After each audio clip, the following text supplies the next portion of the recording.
podcast, I've got an extra special guest with me here, Mr. Tathagat Varma.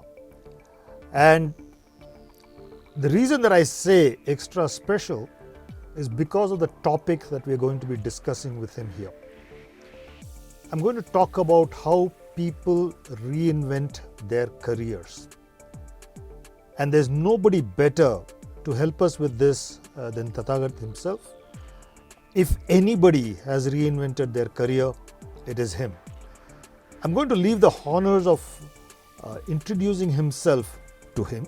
I've known him for more than 20 years now, but the way he introduces himself will tell you where I'm coming from. Tathagat, it's a pleasure to have you here with us today. Thank you so much for agreeing to come in and speak to us and to our audience. I'd like to first of all ask you to kind of give us a brief overview of your career, where you've been, what you've done, and then I'll get into the nitty-gritties. Thank you, Bhaskaran. First of all, thanks for inviting me over for this podcast. I think it's a great opportunity to chat with you, which I will never miss, and of course to share some of the things that I have learned on the way, and hopefully it also helps some of our listeners as well. To your question, I have been in the industry now for the last 30 plus years. I originally started as a scientist in defense, as a computer scientist in DRDO, and the initial 5 years were in DRDO. After that, because software was a very booming field in the mid-90s, I got an opportunity to relook at what I would like to do.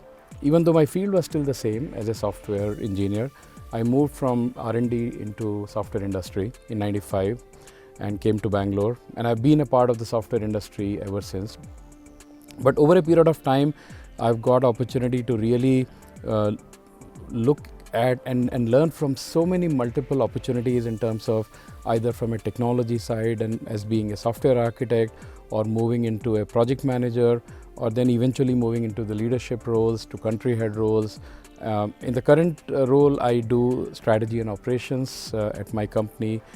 In between, I even had a chance to do my own gig for 3 years, which was again a very good learning for me, because how do you really decide if you are the right person and what kind of a problem you would like to solve. So yes, I think I've gone through a lot of school of hard knocks in that process, and happy to share some more as we go along. Thank you. This is fantastic. Now you know why I've got him here in front of us. We are living in an interesting time, so to say. The world as we know it is changing, and changing so rapidly. Everything that we did over the last 5, 7, 10 years is going to be completely different from what would be expected of us going forward. And the latest is, of course, all the AI stuff that's going around, but that's just kind of the tip of the iceberg, so to say. I would like in specifics to focus on what I call mid-career transitions, right? And how would you define a person as being in the middle of their career? What kind of time frame are we speaking about in your opinion? Yeah, I think the mid-career is a very interesting stage in one's career. It is like you are caught between the rock and the hard place, because you have your upper management and leadership to work with, which obviously doesn't make it easier. Yeah. And then you have your teams to work with, which also doesn't make you much easier for that. So you are dealing with you're kind of the bridge generation between the two generations at the workforce. So I would say, without putting any hard numbers to that, something like a 15 to 20, 25 years of one's career, or when you are growing, just coming out of being a first line manager to being responsible for a department. I think that's what I would look at. So kind of a manager of managers kind of thing. Kind of a manager of managers, yeah. Okay. And then you are kind of responsible for the results and not necessarily for really the people. Absolutely. I get where you're coming from. But being a manager is one of the many roles that we could play at that level. What about people who are in other functions, not necessarily people management or business management? Do you see such roles also important there? Yeah, I think a lot of job families do not really become manager of managers because the number of levels are very less actually. Like program management is not a job family where you would have too many people reporting into you.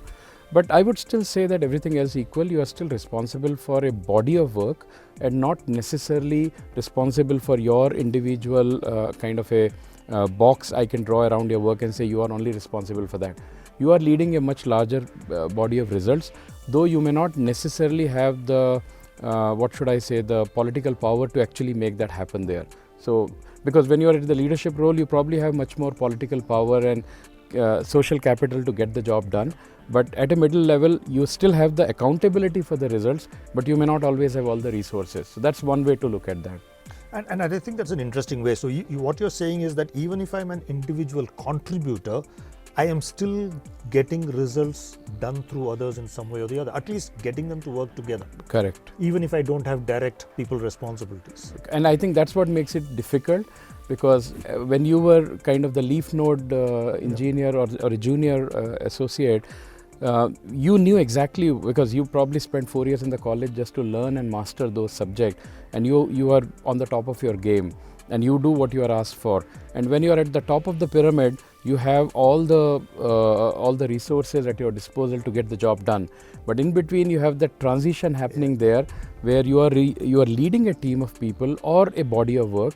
You are responsible for results more than what you can individually accomplish, but you may not necessarily have all the resources at your disposal to actually get the job done.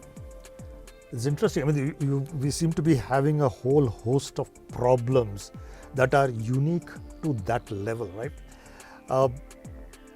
Is it possible for me to reach that level and somehow wish these problems didn't exist? Because we see many people who are aspiring to get there, right? Do they understand the challenges that they face? What are the kinds of situations they would face at that level? In your opinion, what typically are the kinds of challenges that the mid-career professionals would face, both officially, also personally? Yeah, I think it's a great question, because a lot of times, and especially during the time I grew into middle management, I'm sure you had similar kind of experiences in your journey. Industry was still evolving, and we didn't really have a lot of role models or a lot of guidance available really to say how exactly you should go about dealing with your growth into a mid-stage career. So invariably what we see a pattern is that you are good at your game as an individual contributor in the earlier stages. You get promoted by virtue of being good at your game, and then suddenly you have got from the top of the pyramid in your previous professional life, you suddenly go to the next professional life of a mid-stage career, but instead of being top of the pyramid, you are at the bottom of the pyramid because you are starting your journey again. Yeah. And at that time, you suddenly the drivers of what really makes you successful, the outcome that determine the success of your performance are totally different, because now you are responsible for kind of herding the cats. You are probably bringing a lot of people together. They have their own mind, they have their own priorities, they have their own constraints, but you are bringing them together and doing it. So it is like the title of the book, what got you here will not take you there. You have to now suddenly say, how do I coordinate the body of works together? How do I find out the interdependencies? How do I even deal with some of the political friction that might be there among the various stakeholders? So I think professionally it requires a very different mindset in my view. And personally, obviously it is a very different thing, because it's not about you anymore as an individual, but that's the first time you really start internalizing the notion of we.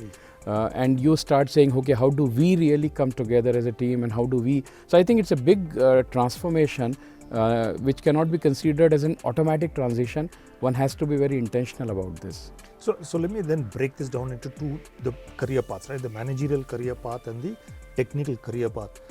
It seems to me kind of a chicken and egg situation, in the sense I am not going to get promoted to that level till I'm ready for it, right? Right. Or do I have to get ready in some way and say, guys, you know what, hey, I'm ready, please consider me?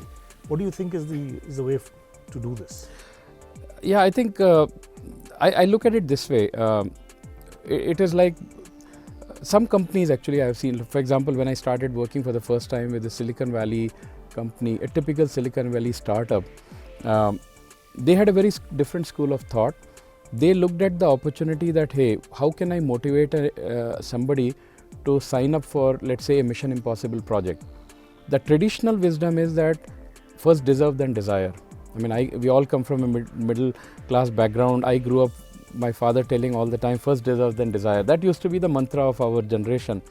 So I also believed in that you have to really deliver the goods and then you really make a go at it. But at some point in time, I was exposed to a very different point of view of saying that when you are living on a light speed world, which is changing so dynamically, and things are rapidly evolving, the final guarantee of a success is not in your hands alone. How do you motivate somebody? Because if you go with the traditional wisdom, you may never be able to really get to that point, or you cannot incentivize or motivate people enough to really give their heart and soul in it. So I found a different school of thought, which was like, if the person is fine from the first principles approach, she or he is really doing the right things there, very collaborative, they know the problem solving basics, they are a great team player and so on, and they show the potential to really understand customer requirements and deliver value to the business, they try to put them on the fast track. So they even before the results are coming, purely on the basis of, it is like, how do you fund a unicorn, right? Yeah. It's in some sense, you don't know, not a single rupee of revenue has been generated, but still somebody says this is a unicorn. So I think it's the same kind of a thing, that you are betting, you have seen some traits of an individual that give you the belief that this person will be successful in the long run, and let's go and do the right level of support so that they can be even more effective than what they are. So am I hearing you say that leadership and professional competencies may even be more important than the functional ones? I think as we grow into senior roles, we are dealing with a multidisciplinary task force. We are dealing with cross-functional teams. We are dealing with not just one piece of. So, for example, if I am the CEO of a company, or even if I am a GM of a group, I'm not just dealing. And if I came from engineering or marketing, I may have vertically specialized in one area alone. But now suddenly, I have to expand my T-shaped skill set to the point that I understand from everything from marketing, product management, customer support, if it is manufacturing, operations, the whole 9 yards. Okay. So I think I need to have that level of ability to really stitch it all together. Is this true even for people who are on the technical axis? I mean, so let me again break it down a little bit there. I'm saying subject matter experts and architects. Right? So on the management side, I can appreciate, because we do have to be multi-talented. Is it true for the technical folks also?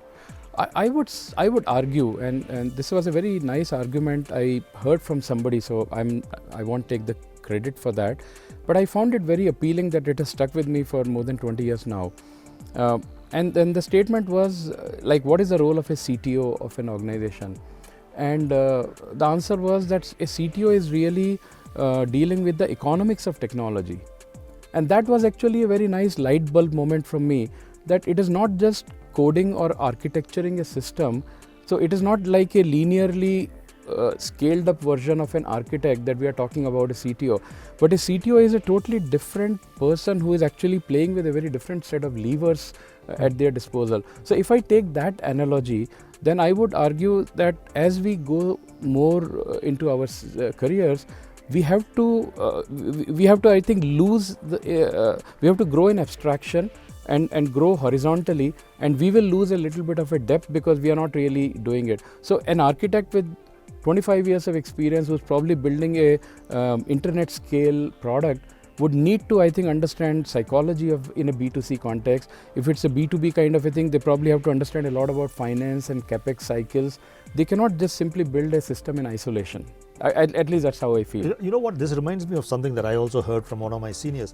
He says a management guy has to appreciate technology just as much as a technology guy has to appreciate business and people.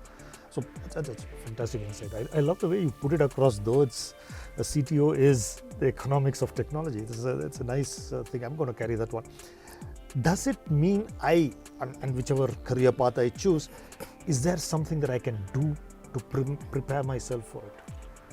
Deserve than desire.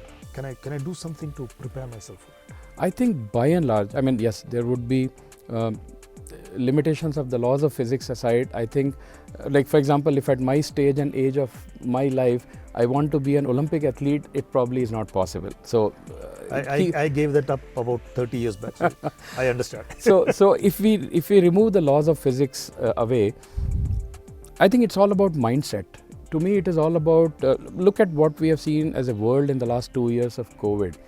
The companies that had no business to really get into things that they never imagined for a moment that they would be operating in this kind of a mode. The companies pivoted. I mean, I was reading about one of those companies which was a world leader in electric batteries in China, and they actually pivoted to becoming the biggest face mask maker in the world, actually, literally overnight. So one is obviously the emergencies can cause that kind of an effect, but I think it's a mindset to me that's important there. There's no dearth of resources, there is no dearth of knowledge that's available. In fact, I put it this way, the great thing about our generation is we are living in a time where every 3 months there is a new technology wagon coming along. So if you miss the last technology wave, just wait for the next one in another 3 months and you can hop onto that one. So there is nothing really stopping us to learn. It is just the mindset that we have to train ourselves on. So I think that's how I would... But this brings up another important point, perhaps related to mindset in itself. I've seen many people say it's the company's responsibility to upskill me, to upgrade me, and if they need it, they would send me to a training program, they would give me this project, that project. What's your take on that? What is my role vis-a-vis the responsibility from my organization's side in upskilling me? I'm a strong believer that everyone has to be a self-directed learner, and all the more reason for us as we grow in our careers there. I'll give a simple instance of that. Long back I came across a very interesting idea of half-life of knowledge, and just like the half-life in radioactivity, the argument was that every 5 years your knowledge reduces into half. Now, if I will not... I've gone back to kindergarten level. I completely get what you're saying. The danger of that is that we end up telling our ages, but I graduated 30 years back. If I just do the math on that, I am probably left with 2% of the knowledge that I learned during my masters as any usable knowledge. Correct. Now, if I really expect that somebody is going to be so charitable to me that they are going to help me grow myself, I think I am living on a wrong planet. I need to invest in myself. I need to really keep growing myself as an individual. And I think it's not even about job or anything. It's a human nature. This is the intellectual nature of as a human being that sets us apart from other animals, that we are what we call as, there's a beautiful word in English I love the sound of it, which is we are melioristic, which is that we have a fundamental belief that with human intervention we can change the things. So I don't really see a reason why an individual would think that somebody else is going to serve them when we live in an age where you have to really go out and build your own niche there. The problem that many people face with that argument is, I don't know what to learn. You mentioned it in the passing, that the world is changing so rapidly. By the time I come up to speed with one technology, maybe I'm obsolete already, right? How do you handle this? Yeah, no, I think that's a very, very big question, Bhaskaran. I remember reading, I think it was a World Economic Forum report that said, by the time a student graduates in the 4th year, whatever they learned in the 1st year would be obsolete. So we are living in that kind of a rapid obsolescence phase. It is a big challenge there. I look at it in 2 or 3 ways. So one is, I think the first principles never go out of date. The whole idea of problem solving, to have an analytical mind, to be able to really understand the whole notion of causality, if you do X, then Y happens, having a mathematical mind, I think these are some of the things that will remain timeless. No matter how many computers we see, it is going to be even more important probably at a certain level there, number one. Number two, with all the rapid advancements we are seeing in artificial intelligence and AI and other things, I think one thing is becoming clear. For example, the last 3 months of experience with ChatGPT has shown everyone that, I guess, everything else equal, probably people who did their masters in English literature are probably better suited to deal in a world where prompt engineering is becoming a highly sought after skill. So it is not because you are going to a no code, low code future. Yeah. So I think even ability to articulate your ideas is going to be extremely important. And lastly, the point I would say is, the more and this I picked up from I think it was John Naisbitt's book Mega Trends in 82, I think he wrote, that the more high tech we get, the more high touch we need to be. And I think it has never been more truer than today, where the more automation and the more AI is going to get into our lives, not necessarily in the jobs, but everywhere we are seeing, right? I mean, right from the movie recommendation to booking the taxi hail, everywhere we are seeing it. I think it's even more important for people to focus on building their interpersonal and social skills, because the people who are really building their careers around these skills will have a very uniqueness that today's computing technology cannot solve. So they will always have a very unique role to play in the coming future. So at a mid-level, as a mid-level person, what I hear you saying is, guys, learn to abstract. Of course, learn to abstract.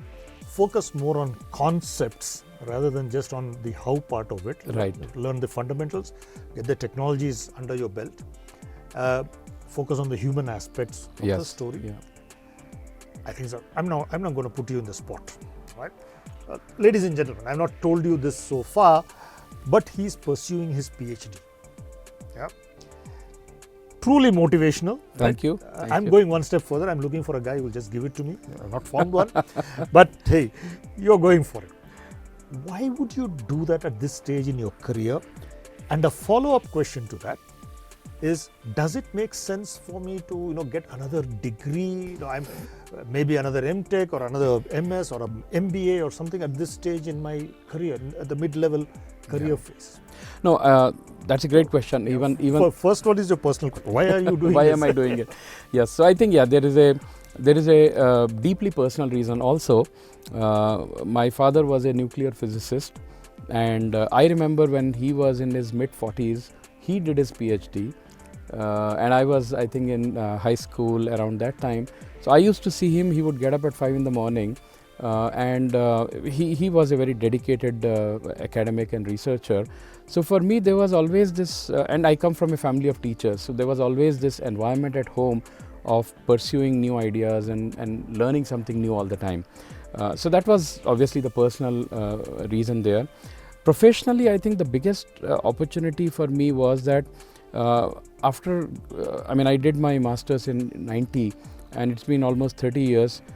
I do believe that a lot of things have changed in this time there. And I didn't want to be just a dinosaur in my own journey and say, learn for 4 years and then you run for 40 years. I think that model of learning has gone away.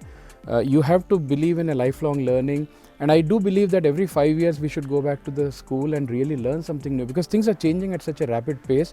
There's no way you can hope to be in this industry without reinvesting in there. Now, whether you want to go for a PhD or not, I would not, because it obviously is a like I tell people, a PhD is something that should really make you think 10 times a day, that you're kicking yourself and saying, why did I sign up for that? So it's not an easy decision, obviously, and I struggle with it every day. I'll be very honest, it's not an easy thing. But I do believe that there should be opportunities with all the kind of resources that are available today, whether it is online, whether it is short-term modules and other things. There is some kind of a learning for everyone. And it's not just about pursuing one idea alone. And the question you were asking, how do I decide which one I should pursue? I think the short answer is nobody really knows that. So the best way is you try out different things. You open up your mind to learning some things there.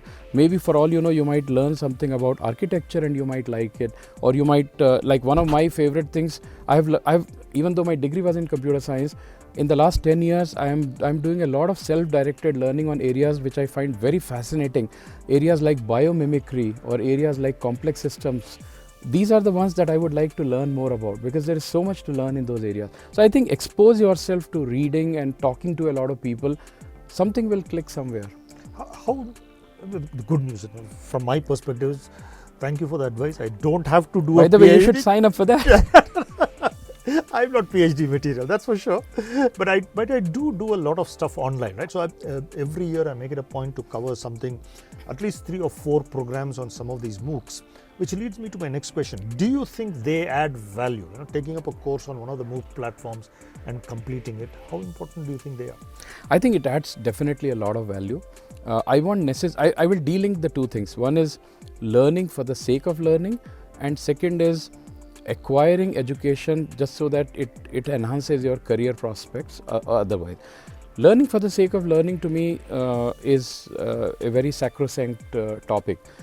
It's a human nature. Why else would you really be in an industry like ours if you did not sign up to be a lifelong learner? So, and there are so many new things coming. I think if I see on some of the MOOCs, in the last 3 months, there are probably about 30 or 40 courses on ChatGPT. How it can be applied in healthcare, how it can be applied in retail, how it can be applied in XYZ areas. People are experimenting. There is so much to learn in that. So that's for one thing. The other thing is it really going to get me the next job? I can't say that. I don't believe that we should really, if all you are pursuing a piece of paper is to make sure that you get your next job, I think to me that's a little bit of a misalignment problem. The way I look at it is that it should be the first order for anyone to anyway keep learning. It will give you new set of thinking ideas. It will give you a new toolkit. It will give you new vocabulary. Apply those, bring those ideas back to your day job, apply it to your work, and improve your effectiveness there, and let any career progression be a second order or third order effect of your improved ability to solve the problems better, rather than saying if that happens only then I will do that. At least that's my thought process. I love this. So basically you're saying, you know what, you have to learn any which way, because that's kind of entry to the game. Yes. And then of course you have to play the game and then move That's forward. the admission ticket. That's the price of admission that we have to pay there. I love this thought. Now assume that I'm a 20-year-old guy, 20 years in the industry. I've been doing a lot of stuff. Is it possible for me to pivot completely? Start something completely different?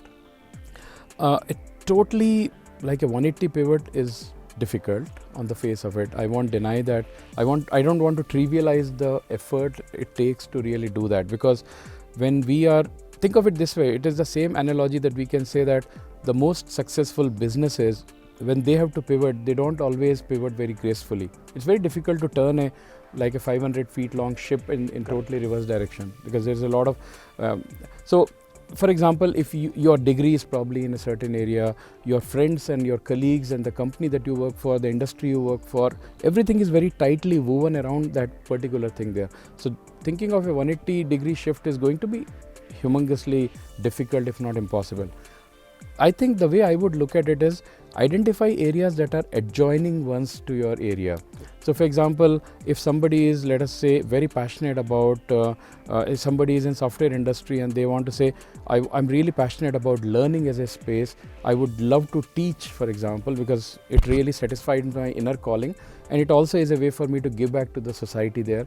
Then maybe within your own company, within your own office, sign up for every opportunity that you get, even if it's a half an hour opportunity to go and deliver a talk, for example, or go to your neighborhood school and say, I'm willing to give my weekend hours to teach students there. Don't expect anything in reward. That opportunity to be able to deliver itself is the reward that you are already getting there. But it is giving you the opportunity to, one, test out certain things that your day job is not giving you. Two, discover your hidden agency. Are you really cut out for that?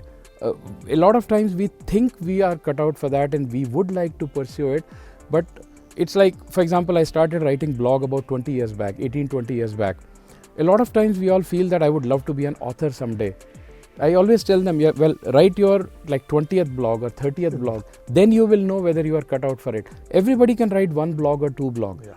But it's very difficult to sustain that level of creativity over a period of time, that you have the ideas coming in all the time there. So live that life, put on those shoes and walk in the trenches for some time, just so that you discover whether it is really your inner calling or not. And then you will kind of see how things unfold. So we've spoken about the fact that, hey, you know what, I have to learn on my own. That's one part of the journey. Second part of the journey is my company will help me, but the company will help me from their perspective, what they feel I should do going forward. We also spoke about getting additional degrees or qualifications, if that makes sense for us.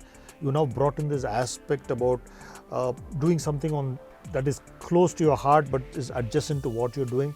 The fact that maybe a 180 degree pivot is not what one should strike. I mean, unless you are very strong-willed and you really are able to do that, for most of us normal mortals, it is going to be challenging. Fair enough. But perhaps my last question on this is, how important do you think a coach or a mentor would be to help at this stage in my career, this mid-level career? So here's the thing, when I grew into mid-management, and then I was lucky to have a little accelerated career track. Honestly, I didn't really have benefit of having too many, because we were still a very young industry. So at that time, and today I think after 20 years, I have the courage to admit freely that I made all the classic mistakes that any first-time mid-manager or a leader would make. But I also believe that if I had access to somebody who could have been my mentor, my guide, somebody who could have just as much as shined the light on blind spots, I would have been even more effective there. I still was lucky enough that I didn't really do something totally career killing, but I see a lot of people really struggle with that. So I personally believe being able to get access to a mentor is a very important thing, because it can cut short the journey of discovering the truth much faster. Obviously the effort is all yours, Yes. because nobody can come and spoon feed you. So I would even go to the point of saying that you actually have to be even more on top of your game with the mentor, because the mentor will expect certain results. Otherwise, a great mentor will not want to be with you when when they see you are not making any progress. So it is extremely important, and I think it can really expedite your career path if you really find the right mentor. Any advice on how I should find this right mentor? What should I look for in my mentor? Yeah, one is should it be from the same industry? Could it be somebody from outside? Anybody? Yeah, I think one is sitting in front of me. Thank you. But I would say, Bhaskaran, that it does not necessarily have to be the same industry. Yes, there can be a lot of shared empathy, a shared mental models to really say that I know. But then let's look at it this way. When probably you or I were in that stage 20 years back in our career to today, I think a lot of changes have happened there. So I don't even profess to say that I know everything that you are going through today to somebody who is walking in the same shoes. I think what's more important is that they have to be a great listener, somebody who can really listen and unpack the entire thing into some very basic principles without any fluff there. And they actually have a very trusted sort of a relationship with the mentee, because that trust is what really drives the relationship more than anything else. If I have trust that, hey, I know what you are doing, you are taking me on the right path, then yes, things will be much better there. I mean, think of it this way. A Sherpa is somebody who takes you to the top of the Mount Everest, but a Sherpa has already been on that journey 100 times there. But now think of it that there are 100 Mount Everests. There are Sherpas who know the first principles of how to survive and how to climb a high mountain, but every mountain is unique and not every Sherpa would have climbed every mountain there. That to me is really the real world today. So you cannot find somebody who has probably done every single thing, but they are the one who are able to really distill it into first principles very, very elegantly, and they are able to really give you a very different approach which has a much higher sort of ROI, everything else equal. Are you available? After you. Just the way you told me this is saying, hey, I need this mentor. Right? Hey, that was brilliantly put. Thank you so much for that. Thank you so much for that. I'm going to end this with a thought-provoking question. And again, for the benefit of the people out there who are in their mid-careers, what do you think is going to be, on average, the kind of retirement age that we are looking at? After 20 years, am I in my mid-career, or do I have another 40 years ahead of me? It's kind of funny you asked that question, Bhaskar. I wrote a blog on that some time back. So I will tell it from my personal experience in 2 minutes. When I was in my 30s, I had this fancy obsession that I want to retire by 40.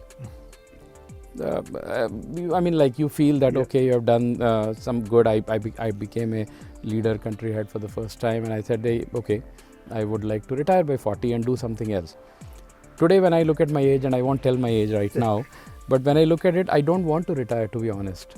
I've come to a very different, I've crossed the bridge to a totally different island now, where I believe I don't want to retire at all. I mean, I might retire from a active job, but I don't think I want to retire from the work that I really would like to. The contribution that you're making. The contributions I'm making, the learnings that I'm doing.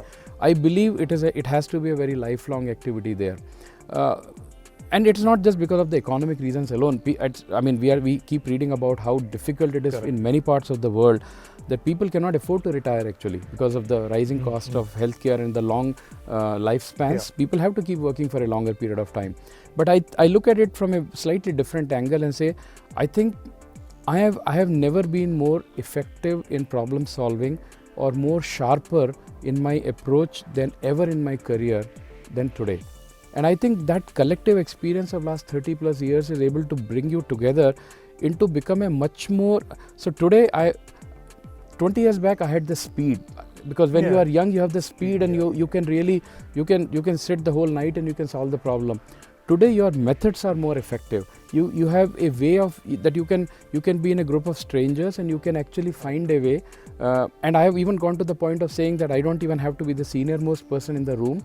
I can still find a way to be a servant leader, to really be a horizontal program manager kind of a person, and I'll get the job done. I think that confidence is really what drives you, and you are more effective than simply being effective as an individual. So I believe that my way of looking at it would be, I don't think people should really think of retiring. I mean, the world has so much to offer. Why do you want to retire? Completely with you. I kind of echo what he says, right? So I had the same feeling at the age of 40. Then I say, hey, I'll retire at 50. And it goes on and on and on. I think the clear message is, guys, you have to continuously reinvent yourself. You have to look at your career over the next 5 years, 10 years, and see what you need to do to get ready for it.